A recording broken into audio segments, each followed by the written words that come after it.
Halo semua, balik lagi di channel Boknime. Sebelum kita mulai, klik tombol subscribe dan aktifkan lonceng notifikasinya supaya kalian tidak ketinggalan info dan teori terbaru mengenai One Piece. Sekarang lanjut ke pembahasan, melanjutkan cerita dalam chapter yang lalu. Pada kesempatan ini, Boknime membahas kelanjutan dari chapter sebelumnya. Cerita dimulai dengan memperlihatkan Saul yang terus mengikuti para murid yang masih tertidur sambil berjalan. Walau sekarang api sudah padam karena aksi Jinbe beberapa waktu lalu, tapi bukan berarti Saul bisa membiarkan anak-anak itu berjalan begitu saja. Dia tetap harus mengikuti mereka sambil mencari cara terbaik untuk membuat mereka segera sadar. Sementara itu, Robin dan Chopper mulai bergerak untuk mencari di mana dalang dari kekacauan ini. Robin menduga cara terbaik untuk menghentikan anak-anak tersebut adalah dengan mengalahkan orang yang mengendalikan mereka. Beberapa saat kemudian, Franky, Bonnie, dan Lilith bertemu dengan Saul ketika mereka hendak kembali ke sekolah. Walaupun seperti yang diketahui dalam 2 chapter yang lalu, mereka berada di sebuah bangunan yang terbuat dari tubuh robot kuno. Namun di sana muncul monster awan petir. Kini mereka telah berhasil mengalahkan si monster awan itu. Replay. Saat bertemu dengan Saul dan melihat anak-anaknya tertidur sambil berjalan, mereka pun menjadi terkejut. Saul lalu menceritakan situasinya secara detail. Lilith ingin mengambil sebuah alat di kapal Tausan Sunny yang bisa digunakan untuk menyadarkan anak-anak tersebut. Namun sebelum Lilith pergi, tiba-tiba Gillingham muncul di tempat itu. Kemunculan sang satria suci tersebut tentu membuat semuanya menjadi kaget. Bonnie dengan polosnya bertanya siapa makhluk itu, tapi Saul merasakan firasat yang buruk sehingga dia berteriak meminta Bonnie untuk segera menjauh dari orang aneh itu. Firasat Saul tentu benar. Belum sempat Bonnie bergerak, Gillingham langsung melancarkan serangan misterius yang membuat gadis itu langsung terlempar. Franky pun tidak tinggal diam, dia langsung mengeluarkan tembakan radical beam ke arah Gillingham. Namun Gillingham segera memakai senjata trisulanya untuk mementakkan serangan dari Franky. Itu dengan cukup mudah. Franky tentu terkejut lalu berkata, bagaimana mungkin serangan laser bisa dipentalkan dengan semudah itu? Franky pun bilang, tampaknya makhluk yang sedang kita hadapi saat ini bukan musuh sembarangan. Dia bisa langsung menyadari bahwa di balik penampilan Gillingham yang aneh dalam mode hybrid Kirin, orang itu memiliki kekuatan yang luar biasa. Saul pun bertanya kepada Gillingham apakah dia adalah dalang di balik kekacauan ini. Dengan santainya, sang kesatria suci itu menjawab iya. Bahkan dia menegaskan bahwa kekacauan masih akan terus terjadi sampai tujuan mereka tercapai. Saul pun meminta tolong agar Gillingham berhenti mengendalikan para murid. Menurut Saul, biarlah masalah ini melibatkan orang dewasa saja, jangan anak-anak. Dengan arogan, Gillingham bilang berani-beraninya Saul memberi perintah kepada Tenryubito. Yang mendengar itu pun murka dan segera melompat untuk melancarkan pukulan yang kuat pada Gillingham. Tapi Gillingham bisa menghindar dan memakai salah satu teknik Kirin untuk menyerang balik sehingga Saul langsung menjadi terluka. Replay yang ada di sana juga langsung mencabut senjata dan mulai ikut bertarung. Sang wanita raksasa itu memiliki kemampuan yang tidak bisa diremehkan. Itu tidak mengherankan karena Replay adalah istri dari Skopper Gaban, sehingga pasti Gaban juga sering melatih Replay.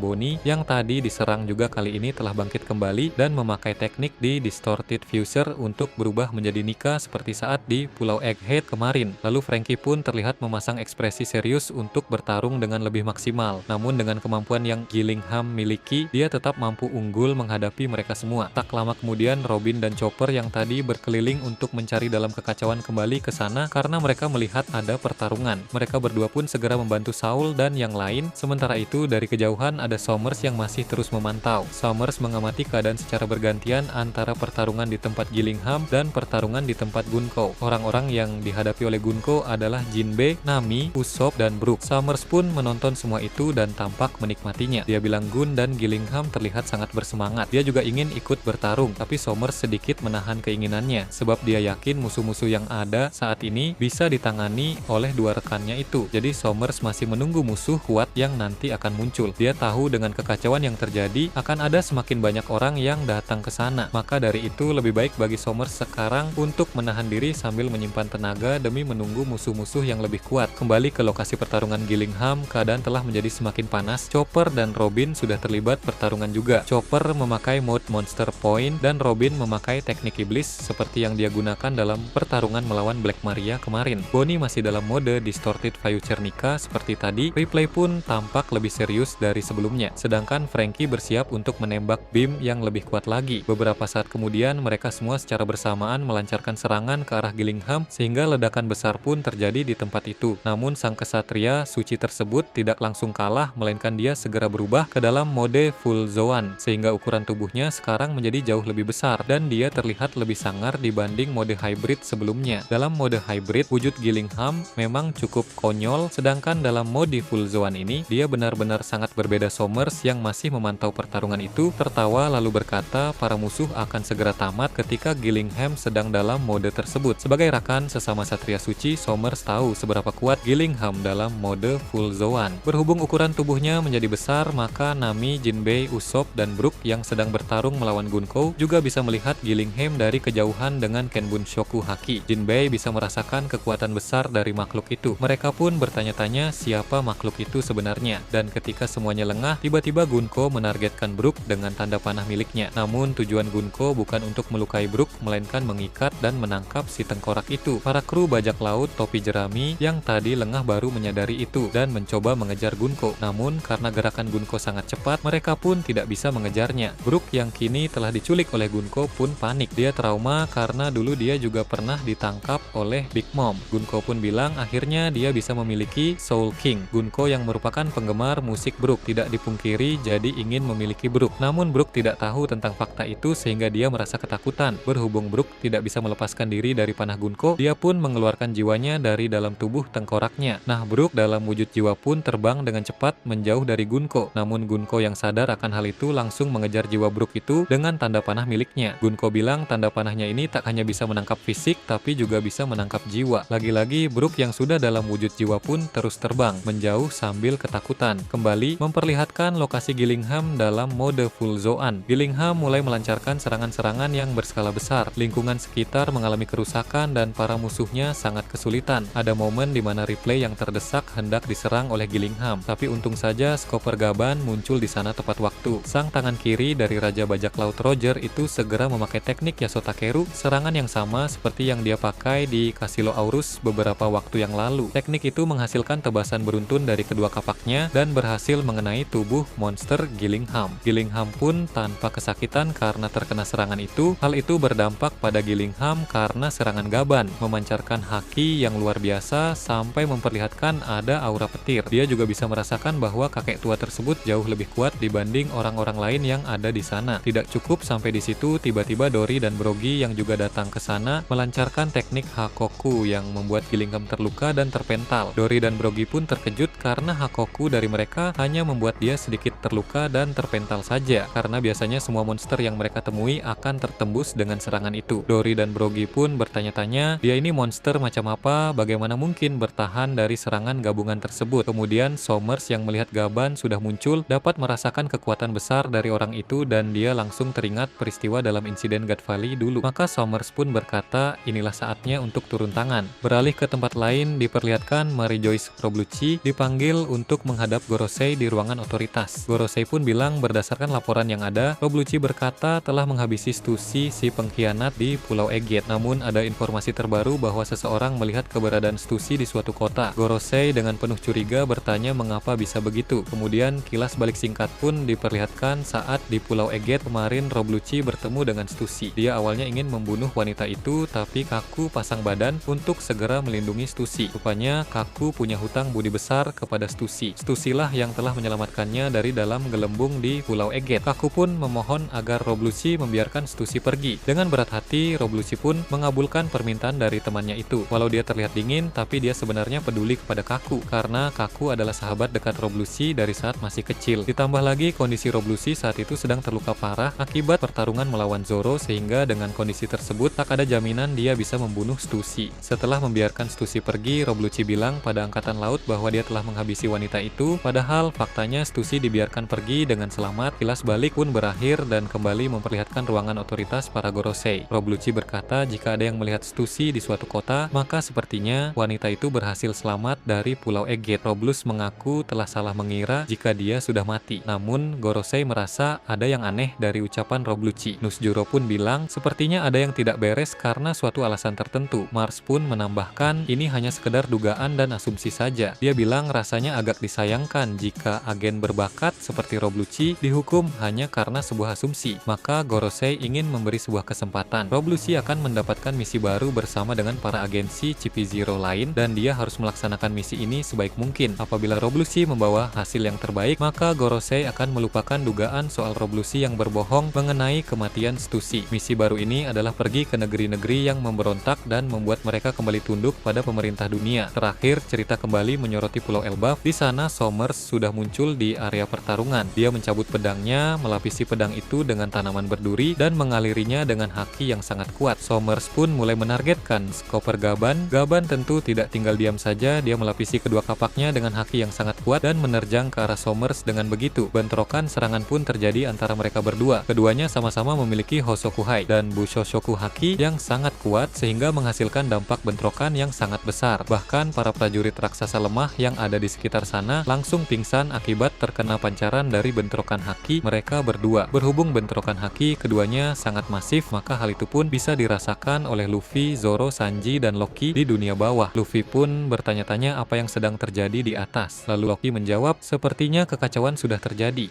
Nah, itu tadi berbagai hal menarik pada chapter 1146. Menurut kalian bagaimana? Silahkan tulis di kolom komentar di bawah. Oke, segitu saja untuk pembahasan kali ini. Jangan lupa like, share, dan subscribe untuk video menarik selanjutnya. Peaceful World.